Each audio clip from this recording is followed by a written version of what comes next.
Ini pertama nih, bismillahirrahmanirrahim. Muqaddimatun, pembukaan. Bismillahirrahmanirrahim. Dengan nama Allah yang Maha Pengasih lagi yang penyayang. Kalau bahasa kulonnya, in the name of Allah, the beneficent, the merciful. Itu ya. Bismillahirrahmanirrahim. Alhamdulillahirabbil alamin, all praise be to Allah, Lord of the world. Benar enggak? Benar enggak tuh? Nah, pernah juga belajar makanya. Ya, segala puji bagi Allah, Tuhan semesta alam. Nah, ini mesti nih. Dalam tulisan apapun kita harus memuji Allah. Doa pun harus memuji Allah. Alhamdulillahirabbil alamin. Makanya pengarang kitab ini mulai dengan bismillah dan alhamdulillah. Dua hal yang tidak terpisahkan, bismillah dan alhamdulillah. Kita makan, kita minum, bismillah, selesai minum, alhamdulillah. Wa bi nasta'in, kepada Allah kami minta pertolongan. Ini namanya isti'anah. Nabi lagi nulis buku 5 is, ya, isti'azah, istighfar, isti'anah. Nah, ini isti'anah, nasta'in nih. Kepada Allah kami mohon pertolongan. Jadi tanpa pertolongan Allah tidak mungkin kitab ini terselesaikan. Tidak mungkin kita menyelesaikan S1, S2, S3, S Mambo, S Teler. Ya. Ala umuri dunia, atas urusan dunia, perkara dunia. Semua perkara dunia itu tanpa pertolongan Allah nggak mungkin. Makanya kita selalu minta pertolongan Allah. Ya, apalagi wadin, perkara agama, apalagi perkara agama. Jadi kita selalu minta pertolongan Allah dalam masalah dunia dan agama. Wassallallahu alaihi wasallam ala sayyidina Muhammadin khatamin nabiyyin, dan selawat rahmat kepada penghulu kami Nabi Muhammad khatamin nabiyyin, penutup nabi. Nah, ini harus diingat bahwa Rasulullah ini penutup nabi. Jadi harus jadi kekuatan iman akidah kita bahwa Rasulullah itu penutup nabi. Tidak ada nabi lagi setelah Nabi Muhammad. Walaupun orangnya itu hebat ilmunya, sorbannya sampai ngeser, kemudian bisa terbang, kitabnya ribuan, jutaan dia ngarang kitab, tapi dia ngaku nabi, kita wajib tidak percaya. Wajib tidak percaya kalau ngaku nabi. Tapi kalau ngaku sebagai keluarganya nabi, kita bisa percaya. Ada sanadnya. Itulah Ba'lawi yang sekarang dipermasalahkan oleh si Imad dan CS-nya, termasuk Raja Dangdut. Dia tergelincir kepada hal yang salah gitu. Khawatir, ini kan umurnya udah 70-an. Oh, kenapa mempermasalahkan ini? Ya, ini na'udzubillah. Habib itu benar keturunan Nabi. Kalau ada yang baik ada yang buruk juga ada.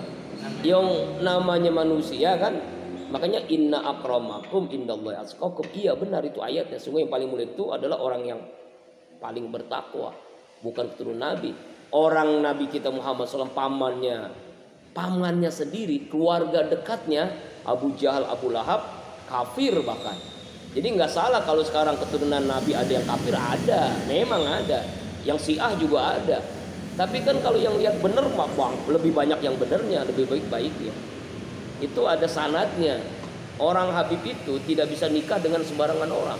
Kalau dia nikah dengan sembarang orang, bukan keturunan Habib, nggak bisa, terputus sanadnya, terputus keturunannya. Coba lihat, Habib Rizik nikahnya sama siapa istrinya? Pasti Saripah. Kalau perempuan Saripah, kalau laki-laki Habib. Pasti itu Saripah. Nggak mungkin nikah dengan, walaupun dia cantik dari India misal, dari Timur Tengah, tapi bukan Saripah, nggak mungkin dia mau menikah. Itu saking ketatnya untuk menjaga nasab itu. Dari situ juga udah ketahuan. Kalau Abi nikah sama siapapun terserah, karena Abi bukan keturunan Habib, tapi keturunan Nabi Adam, bukan Nabi Muhammad ya. Ya Allah alam ya, kejauhan. Apalagi Nabi Adam belum lebih jauh lagi. Artinya untuk menjaga nasab itu. Makanya secara ilmiah itu tesis yang dikatakan Imad itu bukan tesis namanya. Kalau karya ilmiah harus ada profesor-profesor yang mengujinya. Dia mengaku tesis. Mana pernah di kampus mana? Universitas mana? Nggak ada kan, nggak disebutkan. Profesor yang menguji itu siapa? Nggak ada. Itu bukan tesis, itu karangan buku biasa. Abi dulu nyusun tesis tuh hampir 300 lembar. Judulnya narkoba. Yang nguji, jangankan nguji, pembimbing Abi itu dua-duanya profesor, tapi dua-duanya udah almarhum. Profesor Dr. Hasanuddin Aef Profesor Dr. Huzaimah Tahido. Dua-duanya pembimbingnya profesor, pengujinya profesor semua. Jadi dipertanggungjawabkan secara ilmiah tesis Abi itu. Makanya kan rutin ngisi pengajian di DPNN gara-gara tesis itu. Gara-gara tesis narkoba. Jadi kalau pengen tentang narkoba jangan main-main sama Abi ahlinya. Karena belum pernah nyucipin. Belum pernah mencicipin tapi tahu tentang narkoba. Karena dulu pernah 1 tahun kerja di rehabilitasi narkoba. Jadi orang yang sakau itu tahu, orang yang kecanduan. Makanya dilihat nih yang rokok itu bagian dari narkoba. Kalau pengen tahu, nikotin itu narkoba. Cuma kenapa kok undang-undang kita tidak memasukkan narkoba? Karena asetnya itu luar biasa, triliunan untuk negara itu. Narkoba dia. Kenapa? Di antara sifat narkoba itu adiktif, ketagihan. Itu rokok itu narkoba. Cuma nggak disebutkan ya. Makanya haram. Nah, jelas dalam ayatnya jelas. Bukan orang kan nggak ngomong ke situ. Kenapa nggak ke situ? Karena para kiai banyak yang ngerokok, apalagi NU. Kampus Abi itu tempat Abi ngajar itu kampus NU kan. Ya. Kalau yang Abi kalau ketemu Abi ketahuan, wah ini mah wali murid gitu loh. Dosen-dosen habis ngajar. Mahasiswa juga begitu, tapi kalau di kampus enggak, maksudnya di tempat guru. Tapi setelah di mana? Di luar kelas ngerokok. Emang dosen yang ngerokok ya gimana? Kita nggak bisa. Emang kiainya juga ngerokok. Itulah NU, ciri khas. Kalau nggak ngerokok bukan NU. Tapi Abi tetap ngajar di NU. Faza juga kuliah di NU. Al-Hikam itu siapa sih? Kiai Haji Hasyim Muzadi. Dia punya anak NU kan? Jelas NU-nya. Kiai Haji Hasyim Muzadi itu NU banget. Anaknya Gus Yusron. Gus Yusron itu anaknya ada 2 dia, anak yang ada di Malang, ada di sini. Abi ngobrol lama dengan beliau, banyak dapat ilmu pencerahan. Antum baru 1 tahun di pesantren. Kalau masalah itu memang biasa. Saya ini ngelanjutin orang tua, banyak banget masalah kata dia. Dia cerita akhirnya. Iya, saya ini masya Allah. Beginilah akhirnya banyak dapat ilmu dari beliau. Masih muda, umurnya masih 38 tahun. Tapi sudah menggantikan ayahnya. Contohnya luar biasa tuh. Itu ada macam-macam. Ada usus mahasiswa sekaligus santri. Ada sekaligus seperti kamu nih. Sebi kan kuliah di luar tapi santri di situ. Itu bayar mahal tuh. Makanya kaget tuh. 50.000. Iya, wah murah amat tuh dia kaget. Kalau di sana, di situ kan dekat kampus UI. Itu orang UI ngaji di situ. Bayarnya berapa? 500.000. Tapi itu lebih murah dibandingkan kos. Kos di situ 1 juta, paling murah 1,5 juta. Emang ya di UI, coba di UI, coba tanya aja di sana. UI, Universitas Indonesia.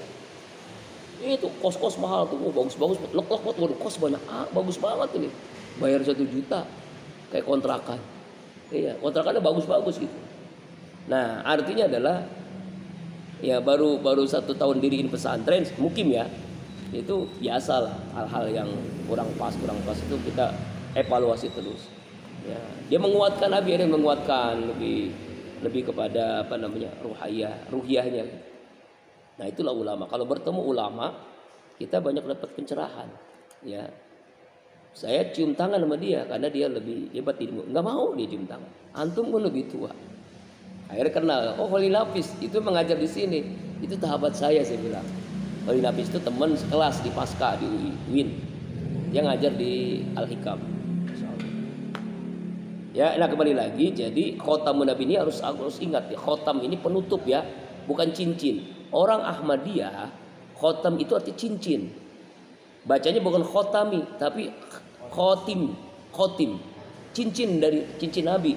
Makanya beliau mengatakan, bukan beliau ya, orang-orang Ahmadiyah mengatakan ada Nabi lagi setelah Nabi Muhammad. Siapa namanya? Mirza Ghulam Ahmad. Itu yang ada di Jampang, gak jauh dari sini tuh. Ahmadiyah. Ya. Itu udah di demo berkali-kali dulu. Tapi karena hukumnya kuat, Indonesia ini masih undang-undangnya sekuler, masih berdiri sampai sekarang. Karena jelas-jelas dia itu sudah sesat, menyesatkan karena akidahnya sudah beda. Berarti dia punya kitab sendiri. Harusnya Ahmad itu nyebut agama Ahmadiyah. Maka kita pun lakum dinukum waliyadin. Tapi masalahnya dia ngakunya agama Islam. Ngaku agama Islam tapi punya nabi yang lain. Nah, ini bahaya kan. Hati-hati. Makanya khotamin, jangan salah baca tuh. khatamin nabiin, penutup para nabi. Wali, keluarganya Nabi, kita harus yakin keluarganya itu adanya orang-orang baik, keluarganya termasuk keturunannya, washabi dan sahabatnya. Makanya ada sahabat-sahabat yang dijamin Rasulullah masuk surga. 10 sahabat jaminan Rasulullah masuk surga, 9 orang kaya. Makanya kamu harus jadi orang kaya nanti. Setelah kuliah dari Sabi harus jadi orang kaya. Karena memang sahabat Rasulullah kaya-kaya, hanya satu yang miskin, Ali bin Abi Thalib. Ya. Kenapa? Karena sebagai ciri sebagai ada yang kaya dan miskin, tapi kaya itu mesti. Tapi kayanya sahabat itu bukan untuk dirinya, untuk umat. Seperti Abu Bakar kaya raya, tapi sedekahnya, infaknya 100% untuk Allah. Ketika ditanya, ya Abu Bakar, bagaimana dengan keluargamu? Sedangkan seluruh hartamu untuk jihad fisabilillah. Saya punya Allah dan engkau ya Rasulullah. Begitu jawabannya. Ya, Umar bin Khattab sedekahnya berapa? 50% dari harta yang ia punyai. Abdurrahman bin Auf sedekahnya setiap hari 10.000 dinar. 10.000 dinar itu 1 dinarnya 4 gram emas. 1 gram emas 1 juta. 1 juta dikali 4 dikali 10.000. Ayo hitung. Anak saya nggak bisa ngitung. Berapa tuh? Setiap hari sedekahnya. Doanya, ya Allah ya Rabb, rugikan bisnis hamba ya Allah. Nggak pengen untung, pindah rugi. Kenapa? Karena dia yakin kalau sedekah itu bukan membuat dia rugi. Walaupun doanya minta rugi, tapi setiap hari dia beruntung. Karena sedekahnya 10.000 dinar. Alhamdulillah. Ya, santri Kolbun Salim yang mungkin sedekahnya 10.000 nggak ngaji pun berat. Padahal itu bukan buat Abi ya. Kamu denda 10.000 nggak ngaji itu untuk infak, supaya menarik infak. Ya kan? Infak itu macam-macam hikmahnya, manfaatnya. Nah, kemarin tuh Abi tuh niat kalau ada lebihnya infak mau beli dispenser sama kulkas. Ternyata bukan lebih. Kurang. Tanya jarak Mak Sahrul. Dia ngitung pemasukan zikir akbar 1.065.000 kemarin.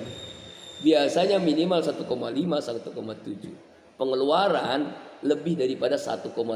Tambahan beli TO 120.000, ya kan? Tambahan lagi macam-macam lah pokoknya. Pengeluaran kalau dirinci itu sama Buddha, ada Buddha Nupus tahu dah. Pas tiap minggu kan dihitung sama dia pengeluaran pemasukan. Jadi akhirnya nggak bisa beli ituan ya. Di lantai 3 mohon maaf belum ada dispenser sama kulkas. Manfaatin aja di lantai 1. Ya, rame-rame. Wala haula wala quwata illa billahil aliyyil, dan tidak ada daya, tidak ada kekuatan kecuali Allah yang maha tinggi lagi maha agung. Faslun, nah ini pasal ini inti nih, itu tentang rukun Islam. Kalau diumpamakan supaya mudah kamu nanti memberikan pemahaman kepada santri, kepada masyarakat, pemahaman rukun Islam itu seperti rumah aja, minimal rumah. Pertama, rumah yang dibangun apa? Pondasi. Itulah syahadatain. Pondasi harus kuat. Ini kalau pengen tahu nih, makanya kalau Abi dapat Facebook tuh, Facebook itu kan ada itu, yang 4 tahun yang lalu, 5 tahun yang lalu.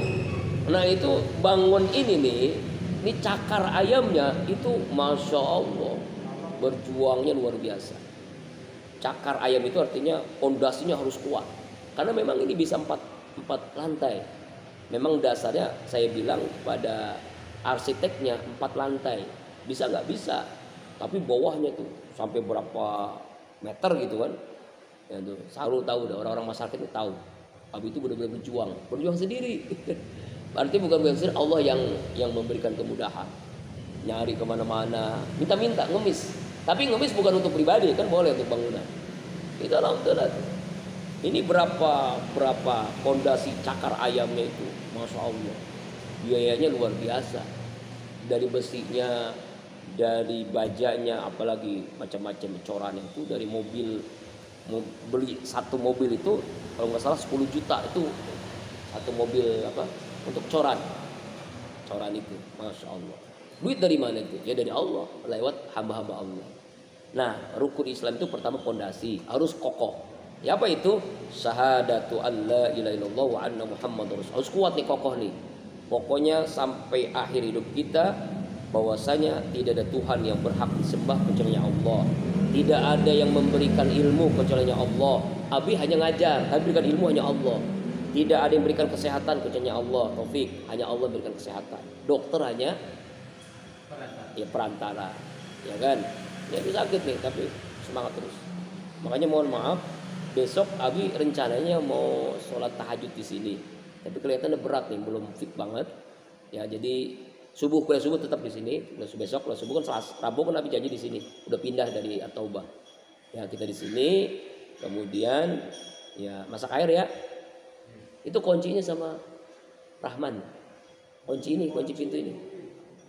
Ini dikunci, Abi kunci tadi. Karena ternyata kok nggak dikunci. Sama Rahman minta. Kalau nggak sama Rahman sama siapa? Dikasih siapa? Wah, nggak tahu lah, coba tanya si sampai Jaka ada kuncinya. Sama Abi juga ada. Jadi ada dua kan, Abi pegang, Jaka satu. Nggak tahu sama waktu itu Rahman kita megang. Kalau nggak dikunci, ini pengen tahu 10 juta itu. Sound system itu mahal ya, itu mahal itunya. Makanya dikunci terus. Kok tadi pas buka, ya Allah nggak dikunci. Ya Allah. Berarti dari hari Senin subuh sampai sekarang tuh nggak dikunci itu. Abi baru kunci baru tadi. Ya, bukan masalah kalau air emang sekarang habis. Air punya Abi nih ya. Habis ya, jadi mohon maaf yang ngajar ngaji nggak dapat air. Airnya habis. Belum beli lagi. Karena duitnya habis-habisan kemarin. Acara zikir. Makanya mikirin nih acara zikir akbar bulan depan. Ini ustadznya minimal 1 juta nih. Karena ustadz TV ini mah sering di TV. Hah? Oh kalau di TV mah minimal 5 juta, 10 juta kalau orang lain. Abi aja yang ngasih 1 juta karena teman sendiri. Ustadz Joker sering di MNC TV, Kompas TV, MNC TV, pokoknya Ramadan penuh udah jadwal. MNC TV dan Kompas TV. Ya, nama Ustadz Joker. Cari aja di Instagram Ustadz Joker atau Lukman Sayadi di Instagramnya. Sering di TV itu. Kalau teman-teman orang-orang tuh bisa 5 juta ke atas tuh. Jangankan gitu, Akri pelawak, coba ente panggil dakwah, berapa bayarannya? 16 juta. Akhirnya saya bilang, ibu-ibu daripada bilang Akri, manggil aja UAS Ustadz mau murah, 1 juta gak mau. UAS bener 1, iya Ustadz Asep Saifullah. Kan UAS kan? Iya. Sama-sama UAS. Wah ada aja Ustadz, iya daripada 16 juta. Buat bangun masjid aja, mendingan 1 juta saya bilang. Enggak, saya mau bercanda ya. Tapi emang gak ada tarif. Nauzubillah, nggak pakai tarif. Ya, alhamdulillah. Karena belajar dari almarhum Ustaz tadi itu. Jangan sekali-kali pakai tarif. Bahaya dalam dakwah pakai tarif. Makanya kalau Joker tuh tahu dia. Ustaz Joker temen kan. Ya ini mah antum yang ngundang lah, nggak bisa nolak katanya. Awalnya Ustaz Hilman Fauzi, Ustaz Hilman itu juga sering di TV Indosiar, TVRI, tapi dia nggak bisa karena di luar kota. Ya udah nggak apa-apa, itu Ustaz Joker. Tapi setelah itu nanti, setelah bulan Oktober, itu Abi ngundang Ustaz lokal aja, Ustaz lokal. Karena dananya nih pengen untuk bangun yang macam-macam kan, beli kulkas, beli ituan. Jadi ya itu bagian daripada apa namanya idealis. Tapi istri Abi bilang idealis boleh tapi lihat realistis. Idealis Abi itu pengen setiap bulan Ahad kedua itu tausiahnya dari ustadz yang luar idealisnya. Tapi realistisnya dananya nggak ada, kecuali jamaah setiap orang berinfak 50.000 baru bisa tuh. Infaknya kan paling 5.000 ya. Ada yang 2.000, ada yang 10.000, ada yang 50.000 paling 1-2 orang kan. Ya, nah udah Mas Rikin ketahui kan. Nah kembali lagi, jadi syahadat itu pondasi.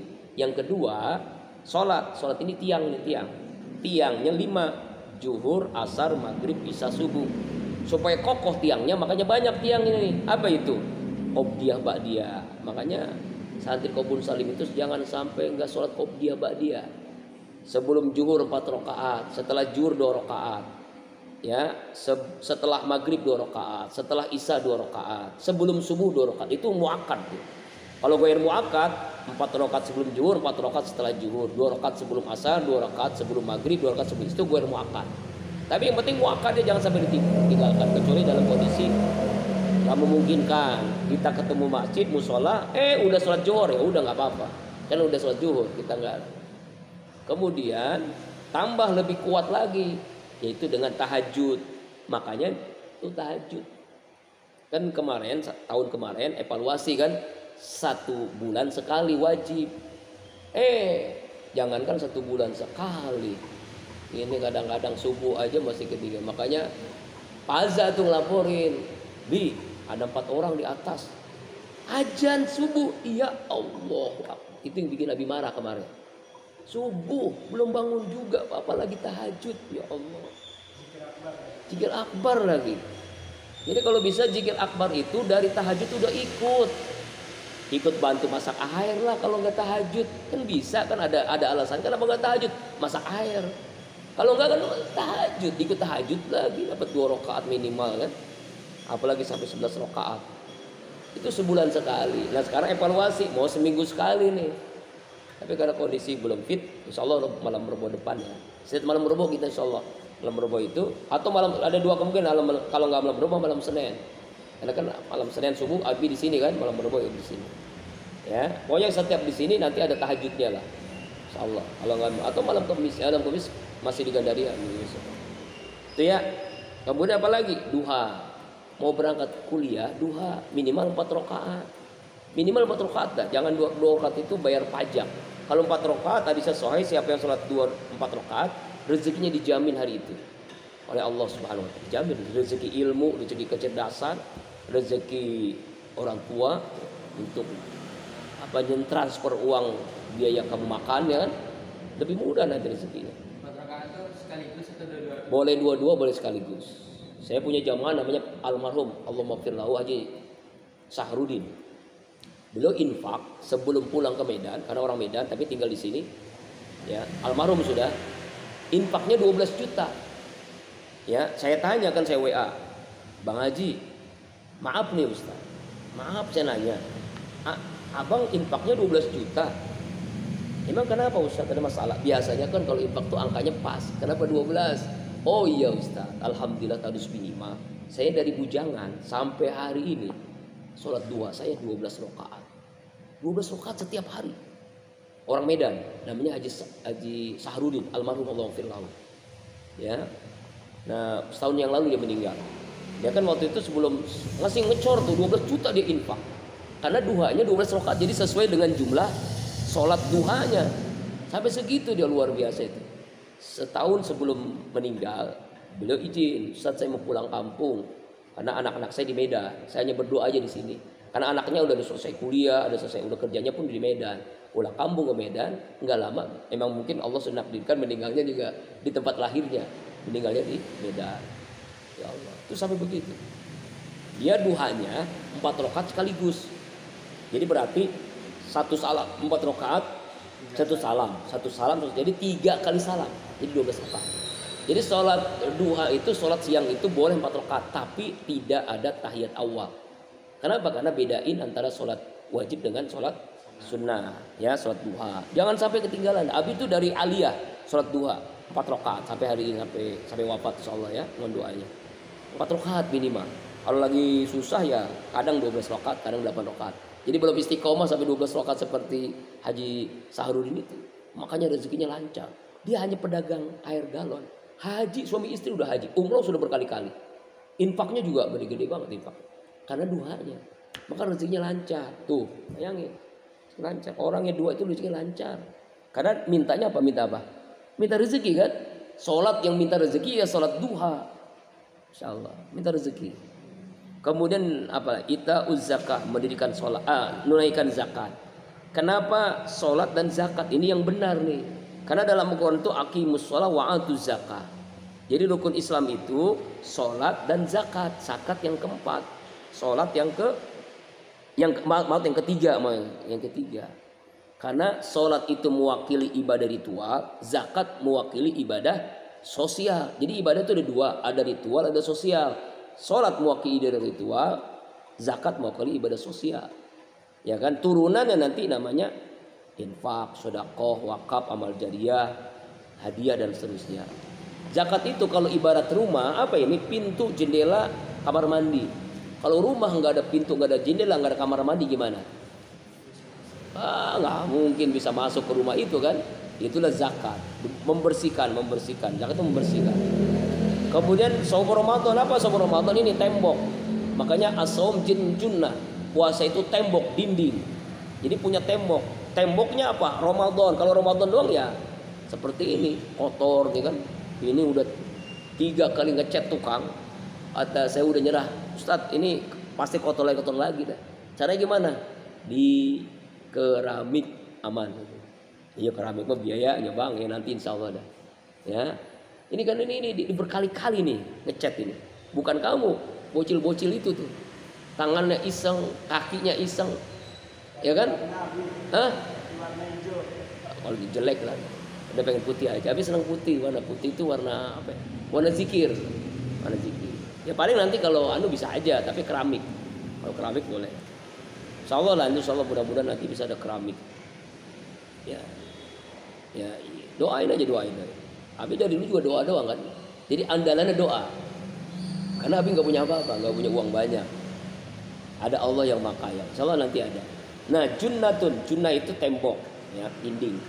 Ya, kemudian kalau dindingnya lebih kuat lagi, lebih bagus lagi dengan puasa sunnah. Makanya kalau menuntut ilmu itu kalau bisa Senin Kemis. Itu Habibie, kenapa cerdas? Di antaranya dia selalu puasa Senin Kemis. Itu memberikan kecerdasan untuk kemudahan dalam belajar. Kalau bisa, tapi Abi sarankan kalau yang puasa Senin Kemis kalau bisa sahur, jangan nggak sahur. Karena abang saya almarhum Allah maghfirlahu, namanya Ustaz Sarifuddin, sudah meninggal, sudah wafat setahun yang lalu. Berapa bulan yang lalu? Beliau itu rajin puasanya, tapi nggak sahur. Sama kakak Abi juga namanya Ustazah Hajah Rumiana, MPD. Udah punya anak, masih keluar S2, udah belum lama selesai, meninggal. Udah wafat umur. Senin Kemis rajin, cuma nggak sahur. Kenapa Rasulullah memerintahkan sahur? Karena sahur itu sunnah, karena sahur itu barokah, karena sahur itu sehat. Walaupun hanya ya, 1 butir kurma, istilahnya gitu. Seteguk air sebutir kurma. Itu kalau perut kosong ilmu mudah diraih. Ya, disarankan Senin Kemis ya puasa. Ya, kalau apalagi untuk ilmu begini kan, insya Allah diberikan kemudahan. Jadi IP-nya tuh 3,95 PK-nya. Ya, minimal 3,90 lah. Ya, bisa itu. Kalau puasa Senin Kemis coba. Tapi sahur ya, Jadi malamnya tuh udah beli roti lah, ya, sama masak air, minum putih air hangat. Itu menambah kecerdasan puasa Senin Kemis. Dan juga bukan hanya itu, karena Allah perintahkan, Rasulullah contohkan. Ya, karena Senin itu lahirnya Rasulullah, Kamis itu sedang disetorkan amal kita. Nah, kata Rasulullah, ketika disetorkan amalku, aku dalam badan puasa. Maka sunnah Senin Kemis. Yang kelima, pergi haji ke Baitullah. Kita harus punya niat. Nah, Abi itu udah niat untuk anak-anak Abi itu semuanya bisa haji. Niatnya dengan doa. Tapi Abi punya tabungan khusus, namanya tabungan haji. Bukan untuk Abi, bukan untuk bunda, untuk anak-anak Abi. Pengen bisa menunaikan ibadah haji. Karena sekarang di Depok saja 30 tahun antrinya. Misalnya nih, kalau Abi punya uang langsung daftarin pajak, sekarang pajak 20 tahun, 50 tahun dia berangkat. Umur 50 tahun dia bisa haji kan. Ya kan? Makanya sekarang antrinya itu sampai 30 tahun. Masya Allah. Makanya kalau punya uang, nabung untuk haji. Kalau misalkan orang meninggal di 50 tahun itu bisa diganti nggak? Bisa, sangat bisa. Jangankan meninggal, masih hidup aja bisa. Seperti tetangga Abi jamaah namanya Haji Pak Icung banyak. Punya anak namanya Ibu Santi. Orang tuanya tuh udah umurnya udah 80, udah sangat tua, udah jangankan kemana-mana udah pakai kursi roda gitu kan. Akhirnya digantikan sama anaknya. Masih hidup, apalagi sudah meninggal, itu cepat. Teman Abi juga, ibunya meninggal. Harusnya di tahun kemarin berangkat, cuma dia nggak siap katanya, karena dia kerja di kantor itu dia harus lapor macam-macam lah persyaratan-persyaratannya. Akhirnya tahun depan baru berangkat. Itu boleh, sangat boleh. Makanya yang penting kita daftar, tapi harus ingat, kakak Abi dua-duanya udah daftar haji, tapi sudah wafat dua-duanya, belum haji, digantikan oleh anaknya. Itu anak-anak ya, Bang Ustadz Saifuddin dengan almarhumah Ibu Samah. Dia udah daftar haji, harusnya berangkatnya 2027, tapi kan wafat 2024 kemarin kan. Akhirnya digantikan oleh anak-anaknya, begitu. Ya, karena haji itu lama.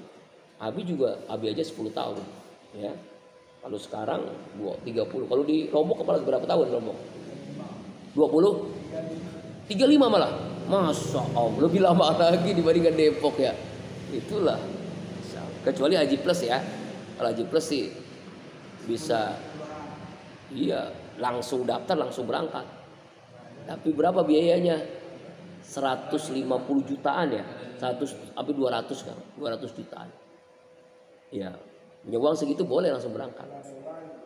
Iya. Tapi nggak, kesana beda. Kalau haji reguler itu kita benar-benar ya mandiri lah, berusaha. Nah, haji ya, makanya kalimatnya manis tatwa bagi yang mampu. Mampu apa itu? Mampu uangnya, mampu fisiknya, mampu ilmunya. Ilahi sabil dalam perjalanannya. Itulah sampai antri begitu. Allah